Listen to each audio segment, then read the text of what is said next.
aan God aan die skapies en as ek speel en soos as hy buite speel met die grasies en die goed, dink ek ook baie aan Jesus en dan dink ek aan die bome en alles wat God gemaak het.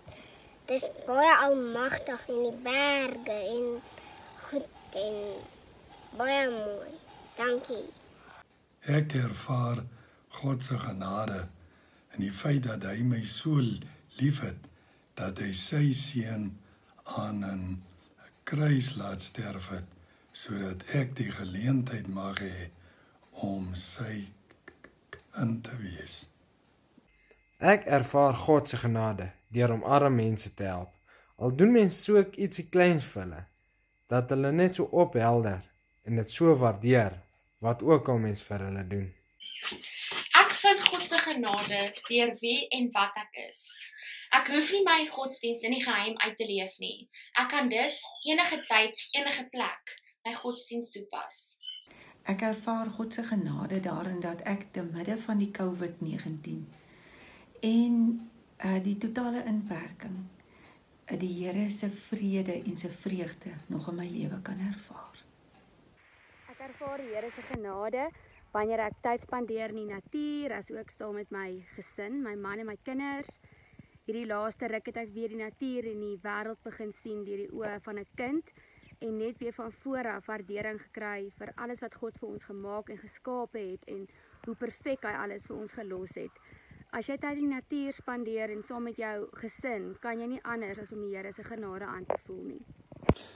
Ek ervaar God se genade deur ongevraagde seëninge wat ek elke dag uit sy hand ontvang.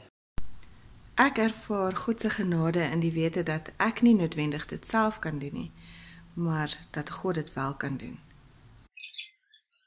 Ek vind God se genade deur mense wat my omgee, wat my liefhet, wat my motiveer en ondersteun.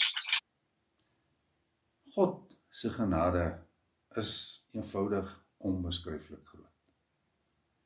Ons het dit onlangs weer gesien toe daar in die Noord-Kaap na 'n baie lang droogte en daar feitelik niks op die grond was nie. Daarna goeie reëns, die blomme en die grasse en die bossies net na 'n paar dae die grond gebreek het. Verder ervaar ons sy genade ook in die feit dat Jesus vir ons in die kruis gesterf het. En hy so vir ons dit moontlik gemaak het om die ewige lewe te beerf. Verder is dit ook so dat ons in hierdie tydperk van inperking dit ervaar sy goedheid deurdat ons boodskappe en Bybelstudiestukke ontvang op 'n daaglikse basis uit sy woord uit wat vir ons meer leer van sy liefde. Hallo almal, ek beleef God se genade in al die maniere waarop hy my en my gesin seën. Ek beleef sy genade in die feit dat ek 'n gesin het, 'n pragtige gesin is vir wie ek baie lief is, in die feit dat ek gesond is, dat ek 'n werk het, dat ek 'n verskil op 'n manier in mense se lewens kan maak en dat ek elke maand ook kan doen wat ek moet doen finansiëel. Maar nou besef ek ook dat daar 'n klomp mense is. Ons lewe in 'n land en 'n wêreld waar al hierdie dinge wat ek nou opgenoem het nie altyd vir almal moontlik is nie. En nie altyd vir almal die geval is nie. En dan moet ek myself afvra, maar wat is die kern van God se genade? En dit lê vir my in die feit dat ek 'n verloste, gedoopte verbondskind van God is. En daarin lê vir my die genade. En dan kan 'n mens soos Habakuk sê in Habakuk 3, al sou die vrye boom nie bot nie, nogtans sal ek juig in God my redder. Lekker dag. As ek oor God se genade dink, dan dink ek aan die son wat elke dag skyn oor alles en almal. So is God se genade soos die son. God se genade is ook soos water, waar sonder niks en niemand kan lewe nie. God se genade is soos die grond, waaruit alles groei, wat groei moontlik maak, wat vrugte voortbring, wat dit ook vir ons moontlik maak as God se kinders om vrugte te dra tot sy eer. As ek aan God se genade dink, dan dink ek ook aan 'n deur wat oopgaan na 'n nuwe lewe, na 'n nuwe wêreld. En so weet ek ook dat God se genade by die deur van my hart, van my lewenshart kom klop het. En dat sy genade dit vir my moontlik gemaak het om ook die deur van my hart, van my lewe vir God oop te maak. En daarom kan ek saam met Paulus ook sê, dit is alles net genade. Goeiemôre, ek wil julle graag vertel hoe ek God se genade beleef in hierdie tyd. Tydens hierdie pandemie leef ons almal onder erge onsekerheid as gevolg van die vrees vir hierdie onbekende. En dit druk ons uit ons gemaksones uit. En nou moet ons in isolasie leef en ek dink dit is 'n groot stuk genade om in 'n huis te kan bly waar jy nie net fisies veilig voel nie, maar ook om te weet emosioneel word ek ondersteun deur mense rondom my wat vir my lief is en wat vir my omgee. Nie almal in die wêreld is so bevoorreg om 'n gesinsopset te hê, waar hulle kan bly tydens hierdie tyd, waar hulle veilig voel nie. En ek dink dit is 'n angswekkende gevoel om nie net die vrees vir hierdie virus te hê nie, maar ook om dan nou nog in onveilige omgewings te bly. So dit is op sigself 'n groot genade.